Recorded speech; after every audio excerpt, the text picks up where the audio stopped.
Pinipilit niya rin na ilabas ko ang listahan ng 67 contractors.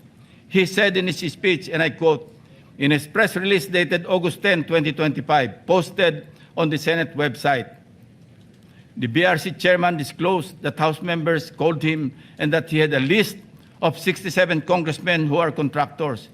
Yet, he did not summon them to any BRC hearing. Why did he not name them to be fair to the rest of the members of the House of Representatives? Ito po ang tunay na splice, Mr. President. Kung babasahin lang po ni Ginoong Marcoleta ang susunod na sentence, malinaw na malinaw po ito. And I'd like to paraphrase. Lacson clarified that he merely asked a congressman friend from the lower house and that, again I quote, I chuckled and said, I don't have a list. Ulitin ko po, noon at hanggang ngayon, kahit ipagpilitan at isplice ng kung sino, wala akong listahan at wala akong sinasabing may hawak akong listahan ng mga tinuguroang contractors.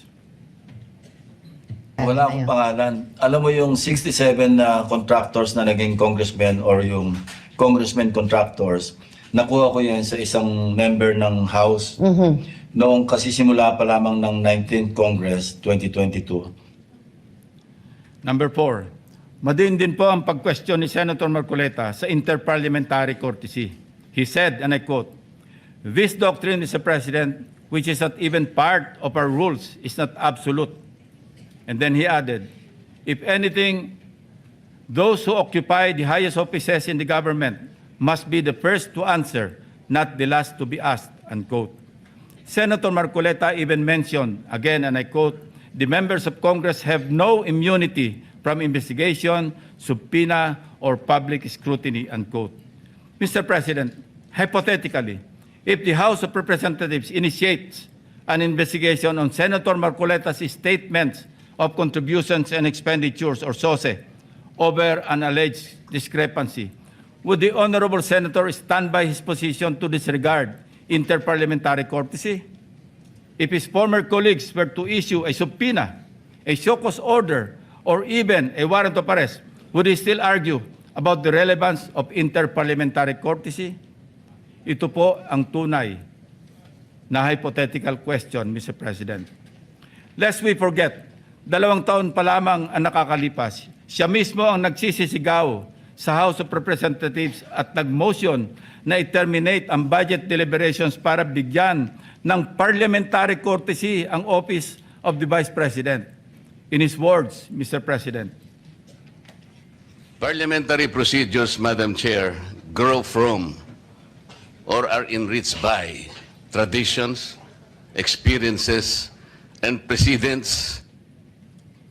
You may not like the person, you may not like the presence here, but you have to respect the office of the Vice President.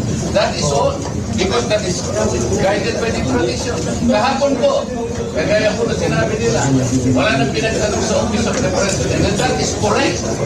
That is in line with that tradition. such hypocrisy, such double standard, such a farce that does not dignify an answer, Mr. President.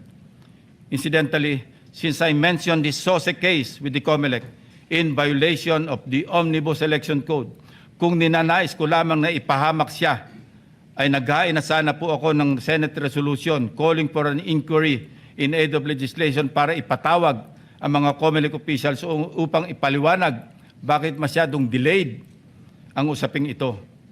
When the issue of Senator Marcoleta's failure to disclose his campaign contributors in his SOSE surfaced, our dear colleague tried to clarify the matter. In fact, during his own show, Saganang Mamamayan, dated November 8, 2025, he made the following disclosure. Please watch. Nelson, alam mo, mga kaibigan ko, nagbigay sa akin talaga. Alam mo, pakiusap lang nila. Isa lang. Tanggapin mo ang tulong namin sa'yo. Okay. Congressman ako noon, Kong. Kami po ay naniniwala na karapat dapat kang makarating sa Senado. Tanggapin mo ang lagang to. Marami sila. Isa lang ang kanilang pakiusap sa akin. Ano po yun? Eh sana wag mo na kaming i-disclose ang identity. Ngayon, kapag ka naglagay ako ng figure sa contribution, mapipilitan akong mag-disclose ng pangalan nila. Alam mo kung bakit? Merong kaakibat na, kung tawagin ay deed of acceptance of donation. Paano yun kako? Contribution to eh. Oo. Hindi, sabi niya, binigay ko nga sa'yo, contribution, pero utang na loob mo sa akin yan. Ituring mo na lang na utang, sabi niya, di ba? Loan. But when he was issued a show cause order by the COMELEC, he tried to backtrack on his arguments by saying that he received those contributions when he was not yet a candidate, as defined by the decision of the Supreme Court. I guess Senator Marcoleta and his legal team thought they were being smart by being technical about when these contributions were made. Pero nakakatawa, Mr. President, wala nang mas lilinaw pa sa sariling pag-amin ni Senator Marcoleta. Tumanggap siya ng pera para magkaroon siya ng utang na loob sa mga taong yon. Isang maliwanag na admission against interest, ang sabi nga ng mga abogado. Bilang isang abogado, dapat alam ni Senator Marcoleta na dahil dito ay shoot siya sa balde sa kasong indirect bribery under Article 211 ng Revised Penal Code dahil member siya ng House of Representatives ng panahon na yon. Maliwanag sa batas na krimen sa mga public officials na tumanggap ng pera o gift by reason of their office, kahit walang pangako na particular act or omission sa nagbigay ng pera. Bakit nga ba hanggang ngayon ay hindi pa rin nilalabas ng COMELEC ang resolution ng SOSI case ni Senator Marcoleta? Number 4, as for Mr. Saldico, let me state this plainly. 2 beses nating siyang naimbitahan para personal na humarap at personal na mag-testify sa komite. He needs to appear and substantiate the statements he posted on his Facebook account. Twice, he refused, citing medical and security reasons. Dahil sa bigat at seryosong aligasyon kanyang binitiwan, hindi maaaring pahintulutan ng komiting ito na manatiling nakabitin ang mga akusasyon na hindi siya humaharap at nanunumpa sa harap ng kapulungang ito. Sa katunayan, ako pa mismo ang nagmungkahi sa ating chat group na payagan siya magtestigo sa mula sa Philippine Embassy kung saan man siya naroroon. Gayunpaman, pinarating ni Senator Ronald Bato de la Rosa mismo ang kanyang apprehension sa suhestyong ito sa pamamagitan ng kanyang text message. Nais ko rin bigyan diin, Ginoong Pangulo, nang diskusyong yon ay nangyari bago pa man ilabas sa social media ni Saldico ang kanyang mga aligasyon. Panghuli, tungkol sa isyu ng apostille. Ang isang apostille affidavit ay hindi kailanman maaaring maging alternatibo sa personal appearance. Hindi ito mapapalitan ng direct testimony at lalong hindi dito mapapalitan ang tungkulin ng isang saksi na harapin ang komite, sagutin ang mga katanungan at sumailalim sa masusing pagsusuri. Kung handa si Saldico na magbitiw ng mga seryosong akusasyon sa publiko, dapat ay handa rin siyang humarap sa atin at panindigan ang mga aligasyong iyon sa ilalim ng sumpa. Ikalima, sa kanyang akusasyon sa representasyon ito kaugnay ni Congressman or former Speaker Martin Romualdez.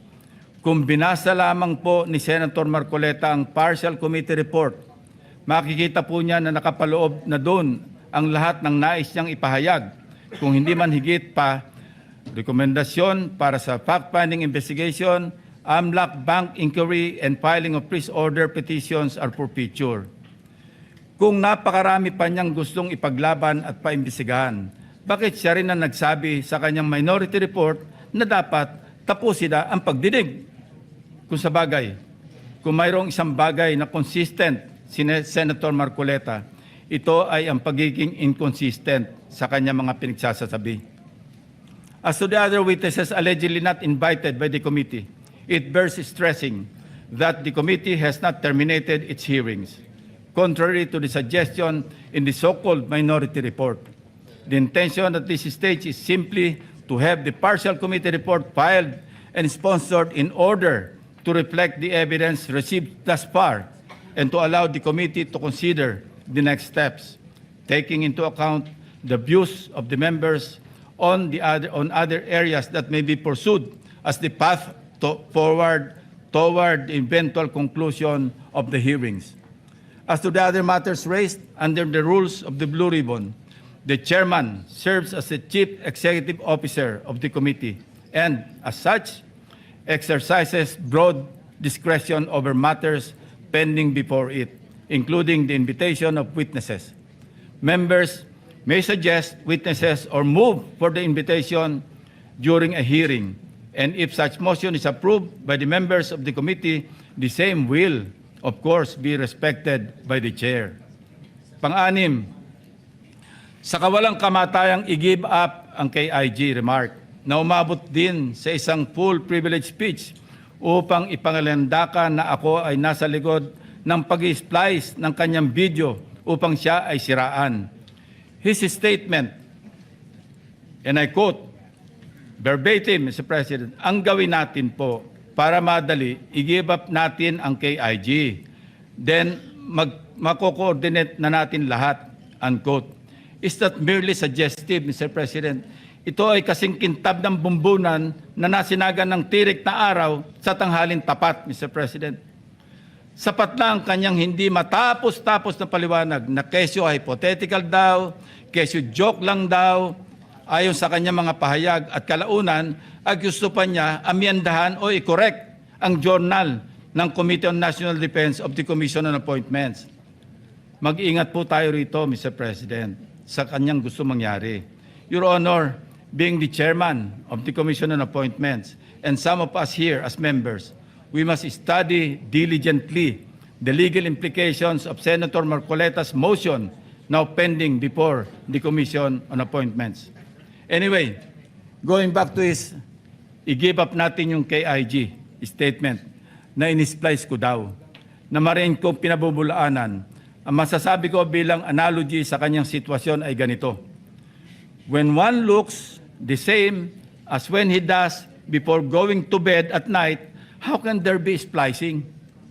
Inversely, Mr. President, when one looks different going to work during daytime from before going to bed at night, that's when splicing becomes evident. Matanong ko lang po, sino ngayon ang magaling mag-splice, Mr. President? Hindi ko kasalanan ng mga salitang nagmula sa sarili niyang bibig. May tawag nga dito ang mga Gen Z, classic case of gaslighting. Number 7, sangkatutak na ang mga pahayag ni Senator Marcoleta na napakalinaw na hindi pumapabor sa ating pambansang interes. Sangkatutak na rin ang mga nagbigay ng kanilang mga negatibong reaksyon. Ngunit sa hulit-huli, ako pa rin ang sinisisi ni Senator Marcoleta. He even went far beyond by debunking and undermining the historical facts about Tomas Cloma. Senator Marcoleta said, I was all wrong when I said that this Spratlys was discovered and consequently occupied and owned by lawyer and businessman Tomas Cloma, citing the principle of terra nullius or res nullius. It was for him a historical distortion. Curiously, Mr. President, these narratives align with those of the Chinese narratives, plucked directly from the People's Republic of China's Ministry of Foreign Affairs official website, Mr. President. Let's show the slides.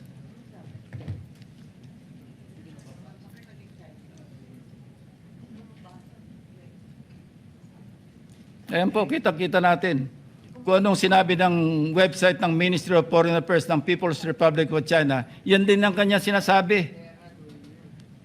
Now, Senator Marcoleta speaks of a pattern that he himself built in his head to discredit this representation.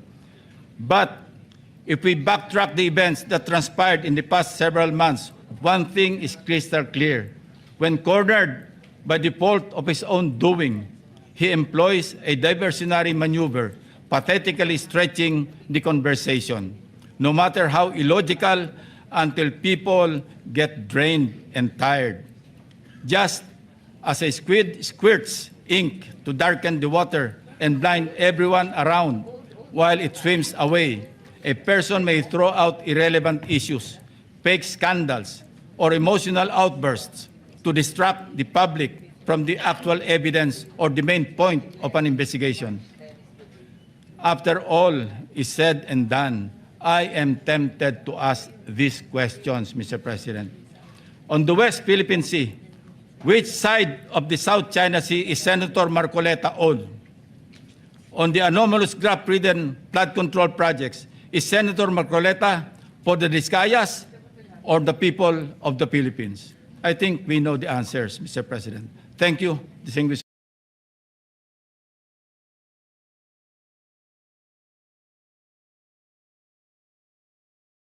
colleagues, and thank you, Mr. President.